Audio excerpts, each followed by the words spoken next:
Assalamualaikum warahmatullahi wabarakatuh. Perkenalkan, saya Fauzia Amalia Kurniawati dengan NIM G2B1240005. Di sini saya akan menyajikan tugas mata kuliah studi kelayakan bisnis yang berupa komparasi jurnal kelayakan finansial dan kelayakan ekonomi yang akan dibawakan oleh saya sendiri. Untuk mengefisiensikan waktu, langsung saja kita masuk pada tabel perbedaan kelayakan finansial dan kelayakan ekonomi.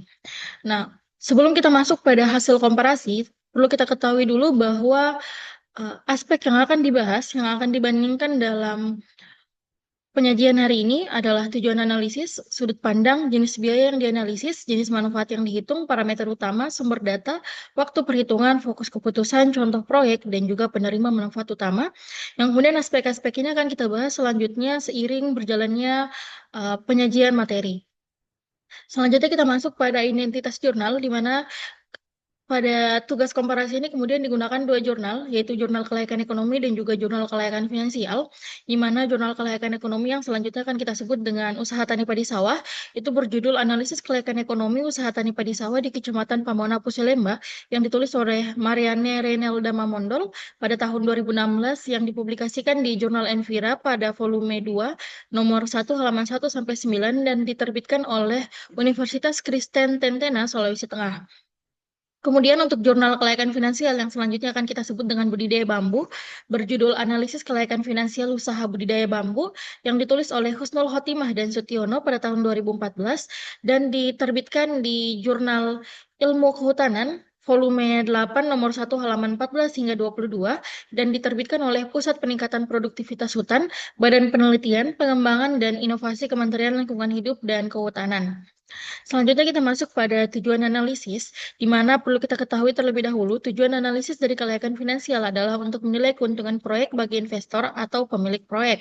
Sedangkan tujuan analisis kelayakan ekonomi ialah untuk menilai manfaat proyek bagi masyarakat atau perekonomian secara keseluruhan.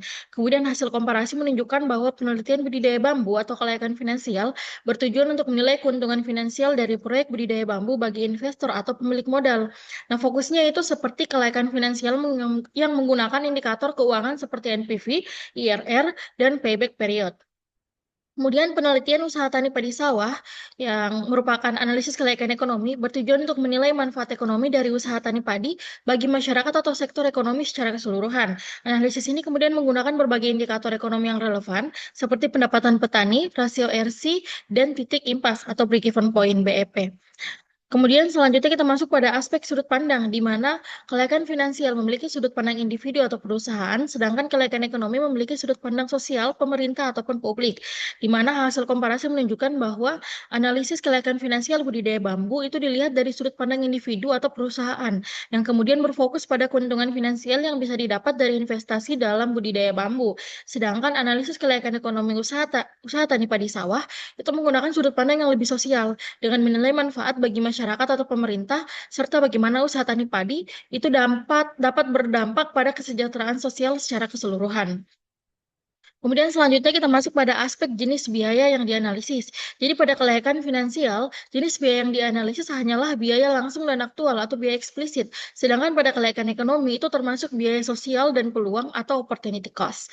Kemudian hasil komparasi menunjukkan bahwa eh, penelitian budidaya bambu itu menganalisis biaya investasi atau biaya awal, kemudian biaya tetap dan juga biaya operasional yang dikeluarkan selama masa budidaya. Dengan fokus utama adalah pada biaya yang berhubungan langsung atau biaya-biaya investasi dan juga biaya pengembalian finansial. Kemudian pada penelitian usaha tani padi sawah itu menganalisis biaya produksi seperti biaya tetap, misalnya pajak lahan, dan biaya variabel seperti pembelian pupuk dan pestisida yang relevan dengan produksi padi di tingkat petani.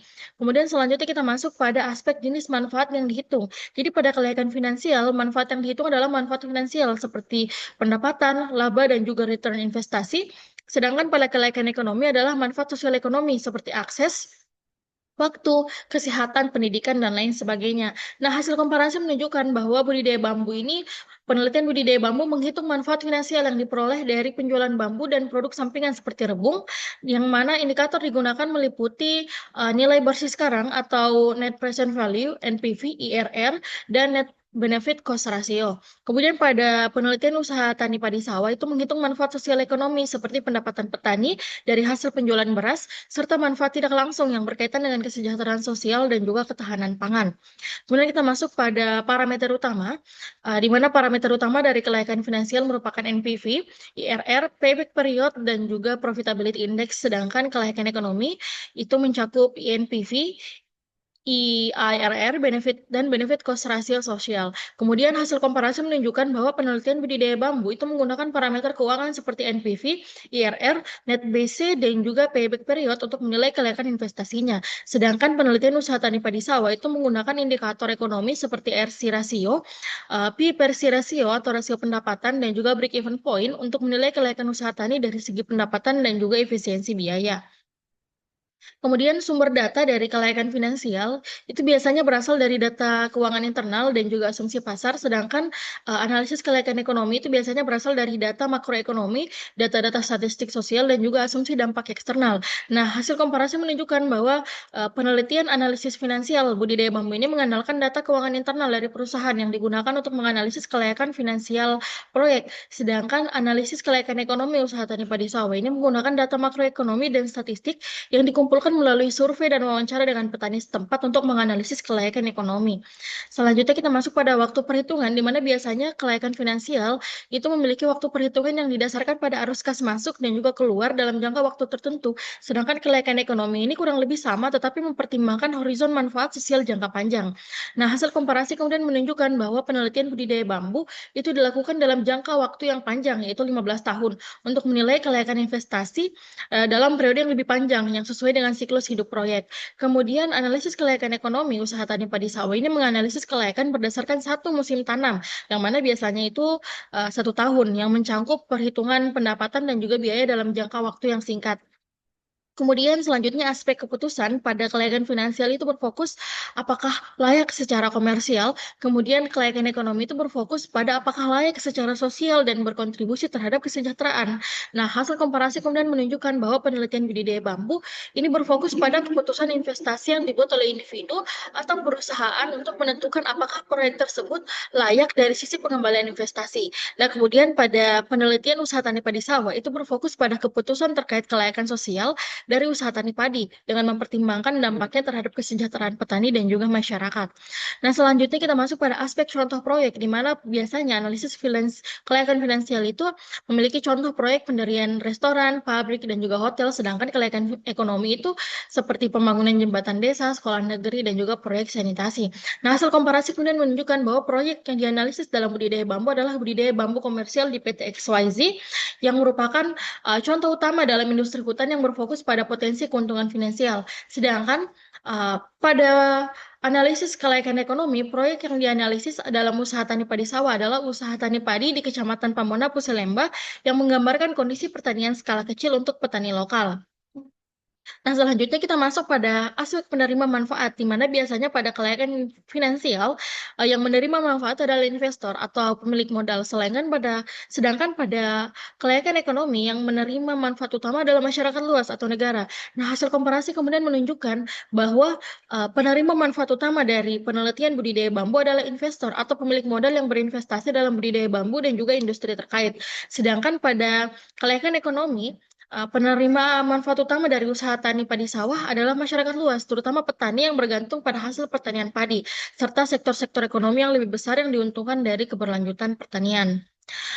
Kemudian kesimpulan yang dapat kita ambil secara keseluruhan usaha tani padi sawah ini lebih berfokus pada kelayakan ekonomi dari perspektif petani, sedangkan penelitian budidaya bambu ini lebih menitik beratkan pada kelayakan finansial dari sudut pandang bisnis atau investasi.